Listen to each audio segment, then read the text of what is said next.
Start off lying on your back, and we're going to move the hips forward and back to start mobilizing the hip joint.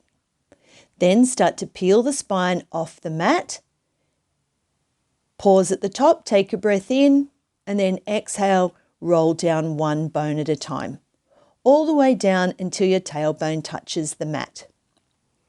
Roll on up again into your bridging position. And if you like, reach the arms overhead, and you'll notice then that you can roll up to the wide part in between your shoulders. And it also takes your upper back into a little bit of flexion, and you might notice that you can feel that you can peel up to the correct position. And then roll on down again. Each time you roll up, imagine you're getting more space in between each vertebrae, so you have a feeling of length throughout the spine.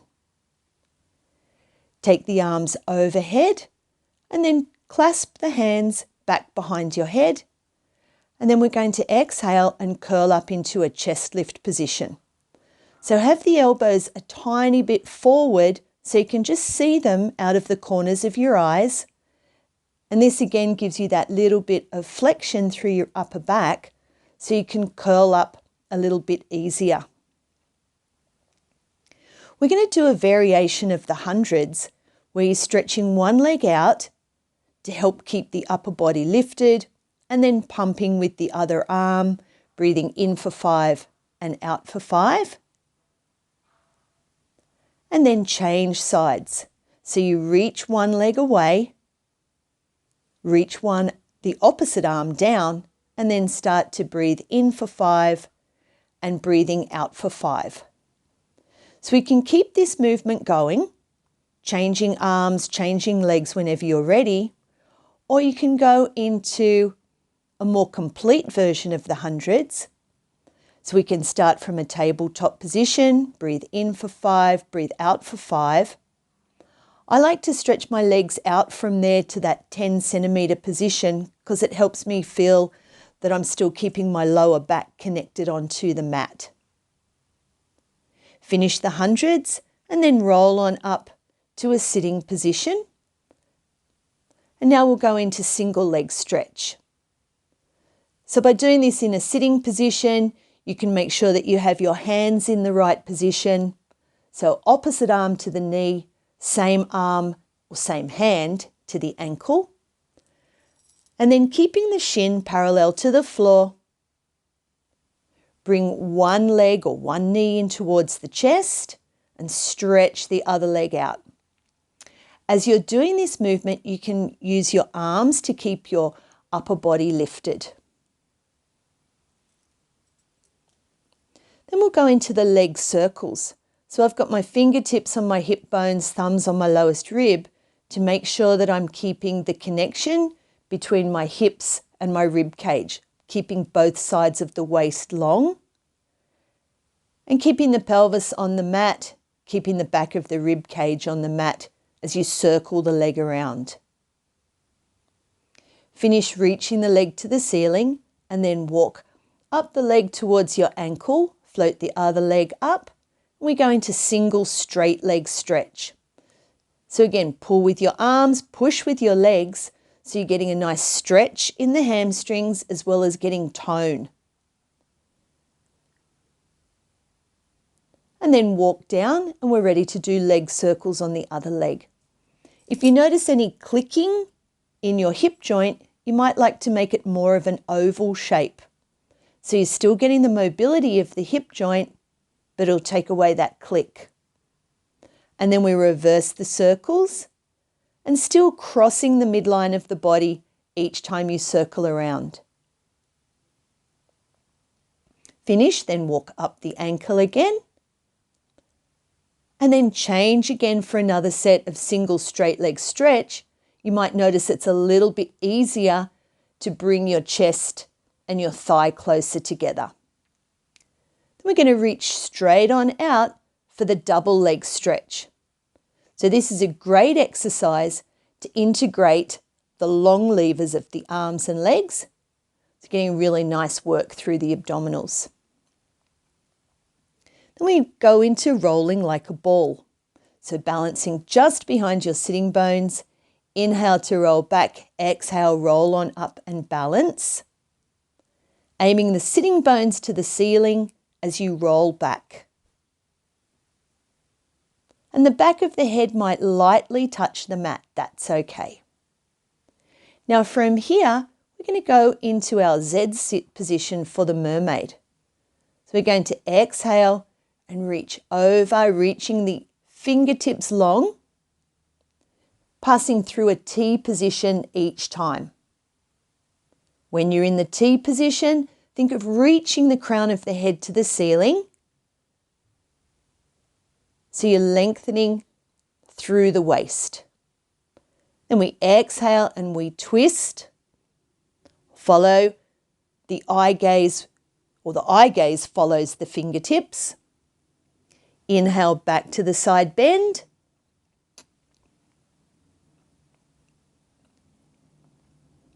And come up, side bend to the other side.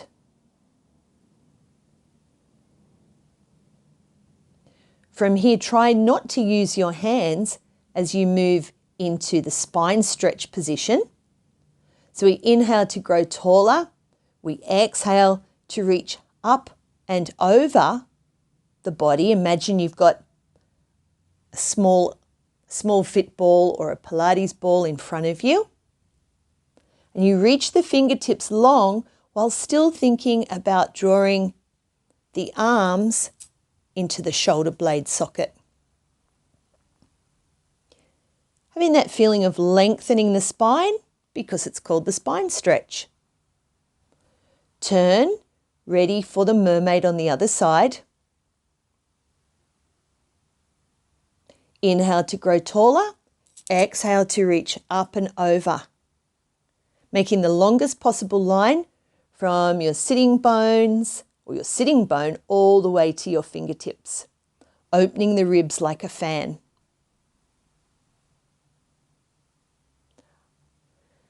And then exhale to twist, turning the hand that's on the ground towards the front so that you can get that little bit of flexion through the top of the spine.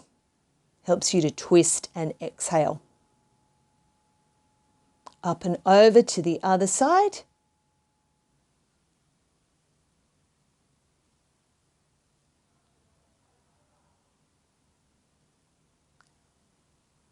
And turn. And now we're going to go into the spine twist. So we inhale to grow taller, exhale and twist. So if you scan your body, make sure that your sitting bones are staying equally weighted on the mat. So all of the twist is coming through the rib cage. So you lengthen up through the spine, the twist comes through the rib cage and then through the side waist. Now cross your ankles, step into a quadruped position.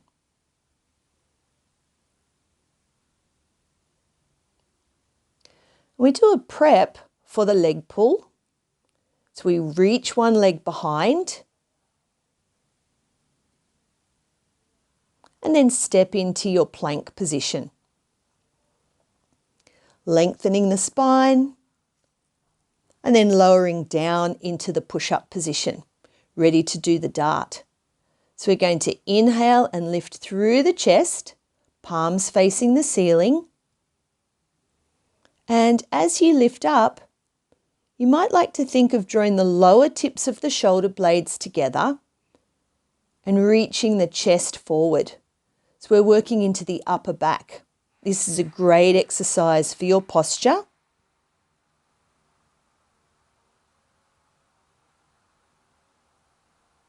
Inhale to lift. And if you like, you can now add a spiral through the arms. So spiral from the top of the arm down to the hands, and then hands underneath the shoulders. And we go into the Swan One.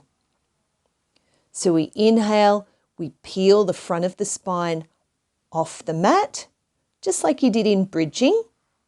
direct your eye gaze straight forward. Pressing through the heels of the hands. Pause at the top. And then we go into Swan 2. So we rock and roll forward and back. And you'll notice you have to exhale as you go forward, and then you inhale to come up. Sit back into a little cat stretch. And then go out into your side kick position.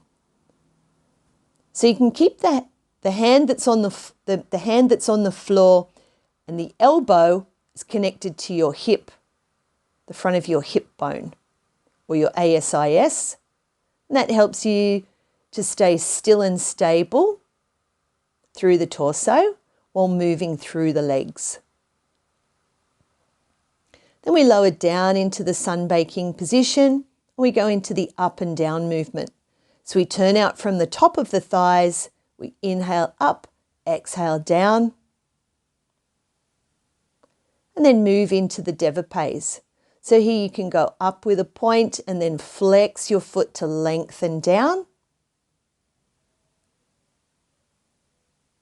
And then we reverse the movement. We go up with a flex and then point, really lengthen through the legs. Keep that movement going. One more time. And then from here, turn onto your front again. And now we're going to have the elbows forward and we're reaching through the chest. We're going into the single leg kick. So you can do a point and a flex with your foot and then lengthen.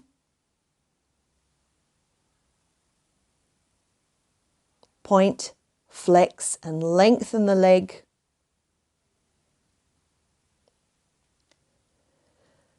Keep this movement going one more time.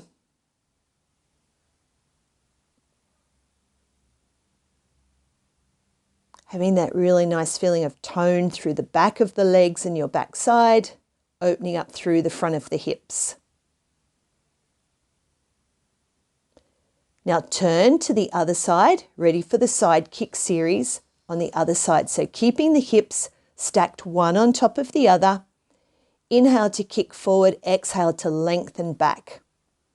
Another nice exercise for getting really nice tone in the back of the legs and the back side. Add in the circles, increasing the mobility at your hip joints while still keeping tone through the legs. Then lower down for the up and down kick. So make sure your hips are still stacked one on top of the other so the leg goes a little bit in front of the body. Same with the devape. So just reach a little bit in front of the body as you kick up. It's on a slight diagonal. And reverse.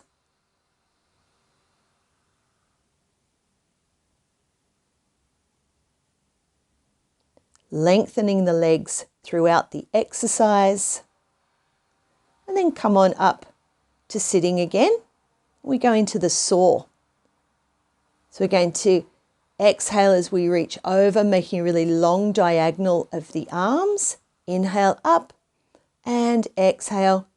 Imagine you're trying to put your ear towards your knee. Reaching the fingertips long. So we spiral through the rib cage and the waist, and then we reach over to saw off the little toe.